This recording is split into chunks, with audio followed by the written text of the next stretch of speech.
Good morning, everyone. Let's begin. Parashat Tetzeh loaded with mitzvot. It really has many quick one-liners. It's almost like a bullet point form, this parasha, and it's many mitzvot. We'll try to cover as many as we can, and at the end, we'll open it up. If there's any questions that you have, feel free to ask. I'm actually going to skip the first mitzvah of the Torah. We're moving on to the second one. The Torah talks to us about the laws of firstborn right. When it comes to the laws of inheritance, the way the law works is that the first child, the first boy, gets inheritance of two boys. So let's give an example of someone who has four boys, and let's say he has $100,000 that he wants to give to his four boys after his death. The way that would get divided according to the law of inheritance is if you have four boys, you actually, for the math, you add a fifth one.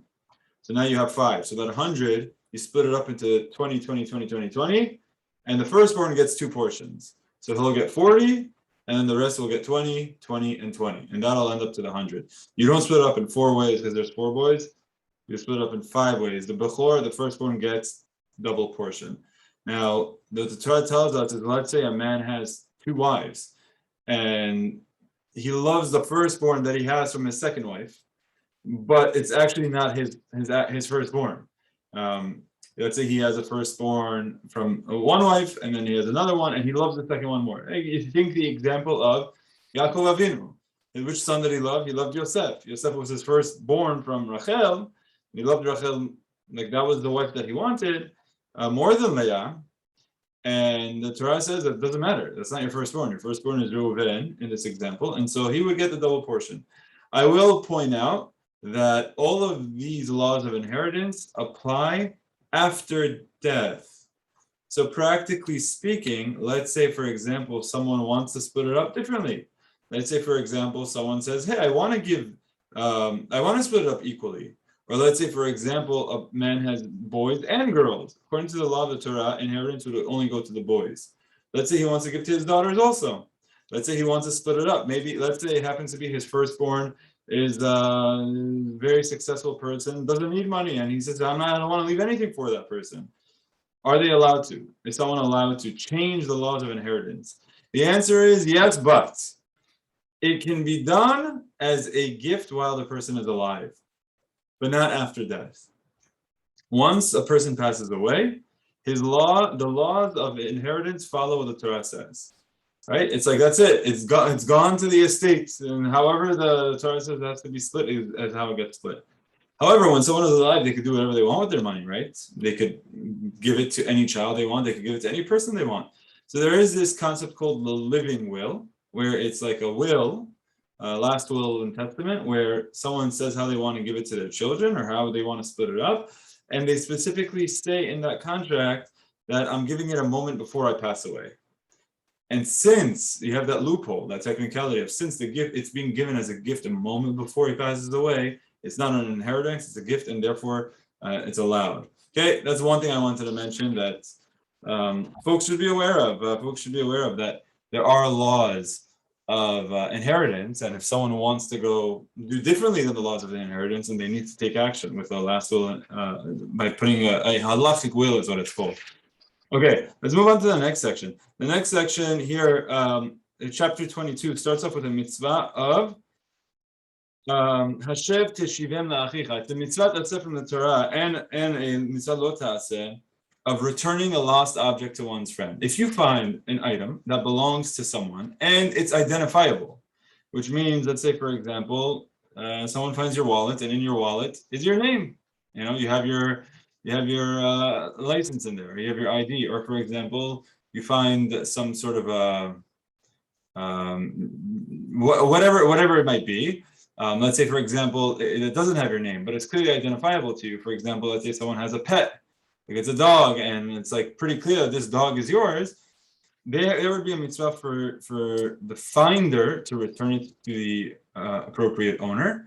However, the halakha talks about this idea of having to give a siman. A siman is an identifiable proof that it belongs to me. So, for example, if you find someone's, let's say you find someone's wallet and there's no name in there. Can you keep it? No, you have to return it. But that doesn't mean you just post it on Craigslist and say, hey, I found the wallet. Whoever wants a wallet, come to County Sun, I'll give it to you. Obviously, that's just going to encourage someone to come steal it. So you would have to ask for identifiable evidence by saying, okay, well, what's in your wallet? What's in it? Tell me about it. And if the person says, okay, on the right side, I have my 3 credit cards, and on the left side, I have my insurance card, and on the back, I have some cash. And over here, you could find my vaccine card, my COVID-19 vaccine card, which I got this on that day. The person is clearly giving evidence. You would have to, it's a mitzvah from the Torah to return it to them. Very interesting. There's no law in the U.S., in the U.S. law, as far as I know, that I am required to go out of my way to help a fellow, right? So there are some Good Samaritan laws, but something like this does not exist. There is a law that if I find someone's donkey on the street and I know who it belongs to, I can't let go of that donkey. You can't turn a blind eye. The guy needs your help. He lost his donkey. He's going to lose a lot of money. I have a mitzvah, an obligation to help the person. Very important for us to understand the difference between the Torah and how the Torah views our collective responsibility to each other. Your fellow needs help because they lost something. You're required. You can't turn a blind eye. Okay, many say, well, if this is for just an object of monetary, right? If the guy loses his toothbrush or loses his something that doesn't have that much monetary value, I have a mitzvah to help him out. What about to help someone lift their spirits? Let's say someone is very depressed or someone is sad. For you to help revive that aspect of it, of course, it's a mitzvah. Next section. I actually want to speak about this because it comes up a lot. The bird's nest, right? You probably have heard about this where, if there is this is the mitzvah. Let me explain what the mitzvah is and then I'll explain like what people commonly do. There's a mitzvah in the Torah that says, let's say for example, you are walking on the road and in public area, you find a bird's nest, kosher bird. And this kosher bird, it had eggs or even chicks. Let's go with eggs. Efrochim o beitzim, either little chicks or eggs. And you want them. You want the eggs, or you want the mother, or whatever you want. The Torah says, Lo tikach ha'em ha'levanim. Do not take both the mother and the eggs. You should not take both of them. And not just that, you shouldn't take the eggs while the mother is there. Rather, what the Torah said,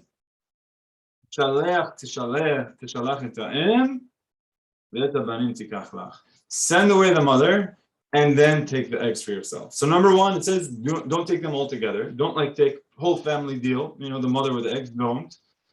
And if you want the eggs, what you should do is send away the mother and then take the eggs for yourself. And then the Torah says, so that you receive good blessing and live a long life for this. So this is what the Torah says. The Torah tells you don't take the eggs while the mother is watching. Why? The Torah doesn't tell us why. It doesn't give us a reason. Now, we could have guesses, right, of what we think it might be. Speculation is the word I was looking for. So what could it be? It could be how, it's painful for the mother for you to take its own eggs while it's watching. You want to take the eggs, fine, but you don't need to add insult to injury. You're taking the bird's eggs. Okay, send the mother bird away so that at least it doesn't have to watch you as you're doing it. That's one explanation. There's all sorts of explanations that I've read about this. The point is that we don't know exactly, but it's a mitzvah from the Torah not to take them all together and not to take the eggs while the mother is watching. So now I'll give you an example. Very common example here living in Great Neck. There is a bird here called the American robin. You probably have seen it. It's like these small little birds, probably about this size, less than the size of my head. It's got a big orange belly. I believe that's an American robin, and it is kosher. And they lay these beautiful eggs that are blue. If anyone in the shiur has seen it or done this mitzvah, let me know. Raise your hand or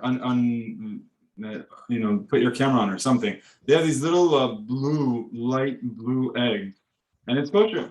So the mitzvah would be, if you want the eggs and the mother is there, send away the mother bird and then take the eggs. Now, do you have to go out of your way of doing this? No, you don't need to go out of your way to do this. So if you hear that your friend does this, do you need to go rent a ladder and go up on the tree and do that? You don't have to. but it's a mitzvah. The mitzvah is that if you want the eggs, to do this, and the Torah promises to have a long life. So this is why you hear people going out of their way.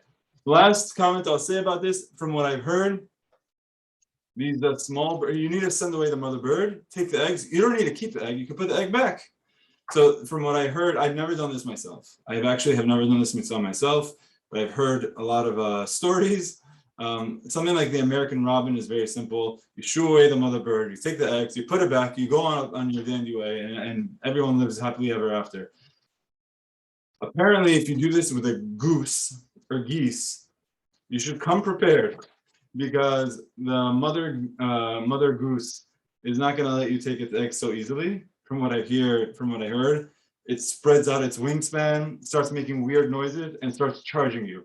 So if I were you, if you're not interested in eating the goose egg, I mean, you don't necessarily have to do this, unless like I said, make sure you have backup, just in case you start getting attacked by the geese. Okay, next, you build a new house. You need to put up a roof around. You need to put up a fence around the roof of your house. Now, many of our houses are like angled. People don't really hang out on your roof, but let's imagine you had a roof it's a flat roof, like a balcony. People could go up there. You have a mitzvah from the Torah to put up a fence. Why? Because it's dangerous. They might say, well, so what? It's my house. Still, you're going to have, if you have visitors, it could be even someone from a member of your own household.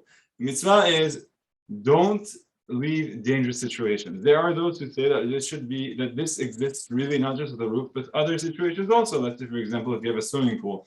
You should be careful. You should make sure to have some sort of protection, because people could get hurt and shalom nida, bad things can happen. The Torah is telling you to risk mitigation techniques.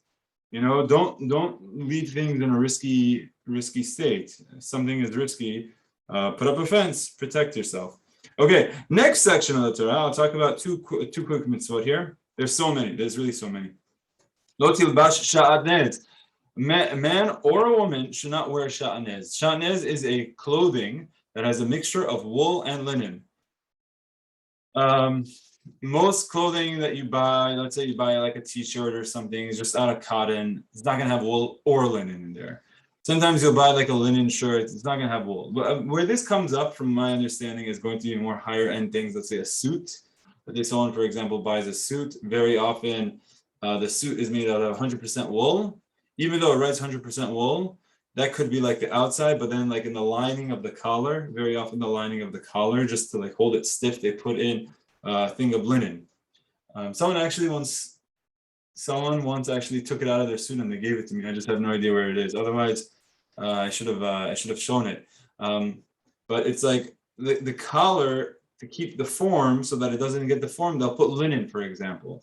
That's against the Torah. And this would really apply to any type of clothing that you put on yourself. So to the extent you have something that's wool or linen that might have it, you should have it checked. It's very simple. You give it to someone, the trained eye should be able to tell. You could put it on their microscope in a second. And I'm sure our Kanisa will be offering some sort of, well, I'm not sure, but usually in our Kanisa we offer some sort of a Shaatnez check prior to the holidays. It should be coming up in the next couple of weeks. Keep your eyes open for that. If you have any new suits, have it checked. Especially if it's made out of wool, it takes a few seconds, and you're going into the Chagim. You want to make sure you're doing it properly with the right mitzvah. But this really applies to men and women. If women have a wool dress, or I don't know what else, I'm not that familiar. But if you have something, you should check it. It's very simple. You just need to find the right person. Like I said, they bring them to our Beth Knesset a few times a year.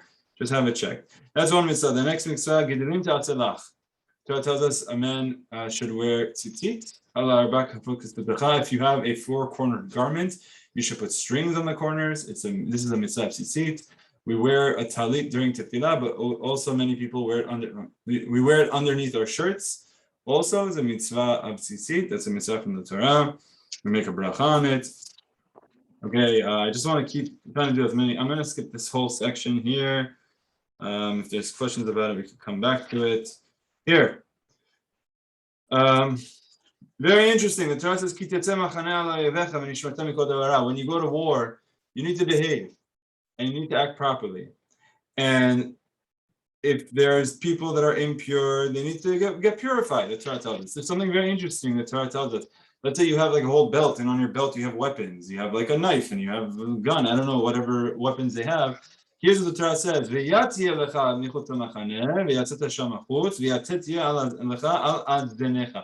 should have a shovel, and when you go to the bathroom, you should dig, and you should cover it up. The Torah is telling us to live in dignity. The Torah says that when you live somewhere, it should be clean. A person shouldn't be going to the bathroom where they live. It should be done in a proper way. You're going out to war, even though you're out on war, you might say, who cares? Still, dignity. We're human beings. We should treat ourselves as Me'ez B'Tselem Elokim. Very interesting. The Torah says, you want to go to the bathroom in private, cover it up. Very interesting. It's a mitzvah from the Torah that you should be clean, and your camp should be clean. We live in dignity. Hashem is living amongst us as we want to live a life of dignity. And if someone has, dirt around them, it's not kadosh. You have to live b'kedusha. It's very interesting mitzvah. Okay, there's so much here. The Torah speaks very briefly about the laws of taking interest or charging interest or paying interest. We're not allowed to. You're not allowed to give a loan to your brother or sister, Jewish person. Let's say someone, for whatever reason, they need a loan, and you give them a loan. You're not allowed to charge interest. We're not talking about someone who's doing a business venture and trying to buy real estate for $50 million and you're joining in part ownership. It's a different story. Talking about someone hitting on hard times, they need to borrow $1,000 from you to cover some cost of rent or something. And they say, I'll pay you back in 3 months from now. So you say, give me the same $1,000 back. I'm not going to charge you interest. The mitzvah from the Torah. And the sin of charging interest or paying interest falls on both the payer and the receiver, the loaner, the lender and the loaner. I think that's the right term.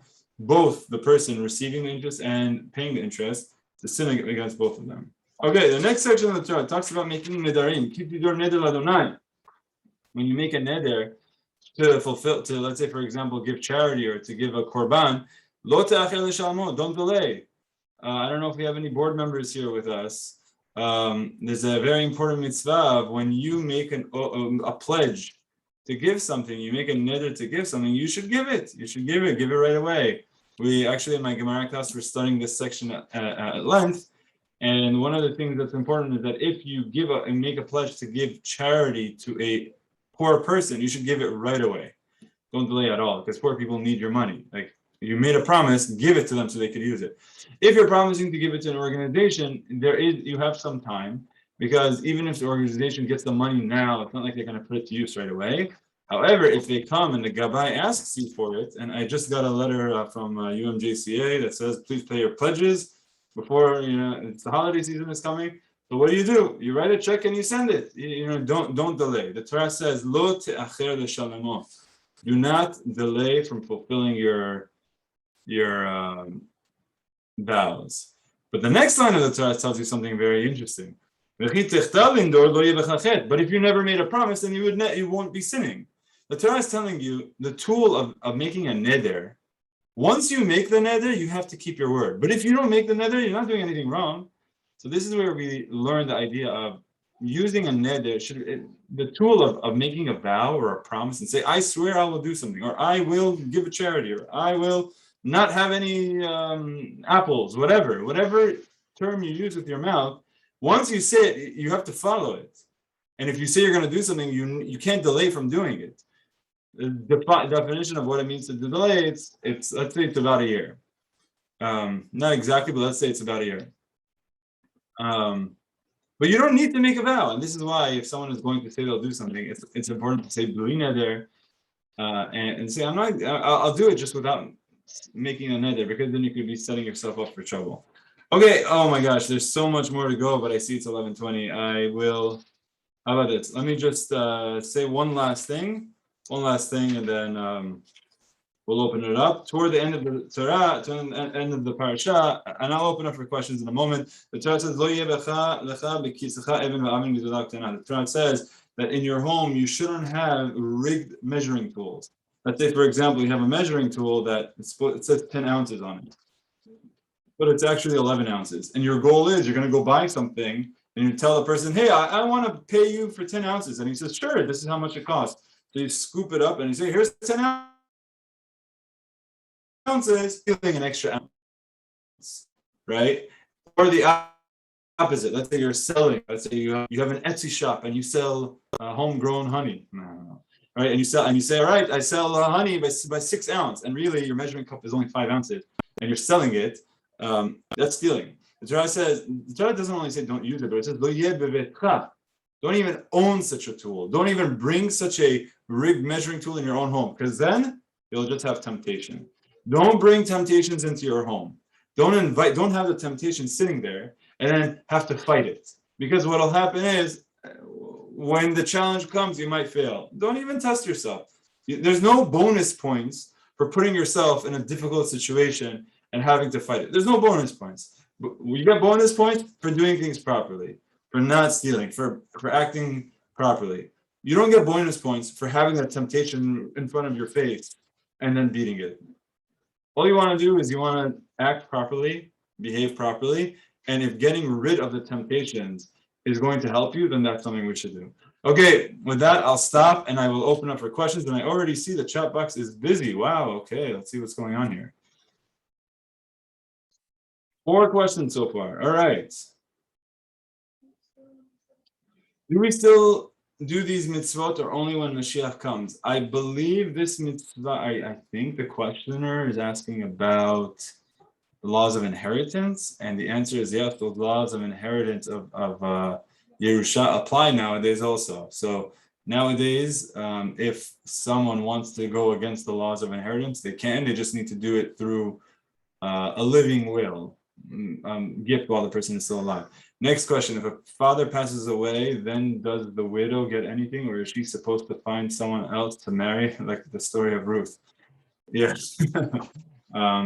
I love the example of a remarrying is from Ruth. Yeah, so according to the Torah, yes, a person would have to provide for his wife, but the inheritance, the person has to provide for his wife when he passes away through the obligation given of the ketubah. The ketubah says that he will provide for her. That's like one of the requirements, but we're not talking about providing. We're talking about, let's say the guy is a multi-millionaire. According to the law of the Torah, it only goes to his children, not his wife, not the widow. The widow would not receive the millions of dollars unless the kids are very young and the mother would, the wife would almost be used as a guardian to help the children. But I mean, we're getting complicated there. It just goes to the children, not to the widow. So does she have to remarry? I mean, that's up to her if she wants to remarry. But again, the husband could leave a gift for his wife as part of the living will. Again, to be clear, the Torah is talking about if the man didn't say what he wants to do with the money, we have a set of rules to follow. But he could do whatever he wants with it. He could give it all to his wife and leave nothing for his children. He has the right to do that. And it won't get taxed. It won't get taxed. And we're not talking about the government. Okay, next. Does it have to be a kosher bird to get the mitzvah? Answer, yes. Why can't we take both the mother and the eggs at the same time? So the question of like, why do we have this mitzvah? The answer is we don't know. Torah doesn't give us a reason. The Torah says don't take the mother and the eggs at the same time. Why? Speculation. We could speculate. So one of the reasons given is because, okay, if you want to eat something, you're going to eat something. So what should you eat, the mother bird or the eggs? Well, chances are if you eat the mother bird, the eggs are going to die also because no one is there to take care of it. But if you eat the eggs, the mother bird could survive, maybe go have more kids. In other words, it's possible that, if you're going to eat, the Torah is saying, let's eat in a way that allows this species to continue. And the way you could let it continue is send away the mother bird, so that let it go and have more kids. The little eggs, you leave them there, it's going to get eaten by the next animal is just going to come eat it, whereas the mother bird can fend for itself. That's one answer given. Another answer given is, again, we're talking about, let's say, it's possible that you're having, the Torah is teaching you to have mercy on the mother bird. How you want to have the eggs, and the mother, taking them all together is like a little bit more painful for the mother bird. Whereas someone once told me something, I don't know if this is true, but someone once told me something that birds can't tell the difference of multiples. So like, let's say for example, the bird has 4 eggs or 5 eggs, it doesn't know the difference. I don't know if this is true. But if it's true, this is what I once read. Again, I don't know if it's real. I'm just going to put it out there. That someone once said how, like, look, if you have a mother bird that, let's say, laid 4 or 5 eggs, you take 2 of them and it comes back and it sees 3, it doesn't even know anything happened. It says, oh, I had multiple and I still have multiple. So like, there's no pain in the process. I don't know. But that goes back to my point where, why do we have this mitzvah? The answer is we don't know. It's a chok. It's a chok, exactly as your next question is. It's a chok. We follow it because Hashem said so. The reason is not given. I see someone else here is asking the question about Shaatnez. Any good reason for the mitzvah of Shaatnez? Again, the Torah doesn't give us. This mitzvah of Shaatnez is an example of a chok, something that we don't know the reason for.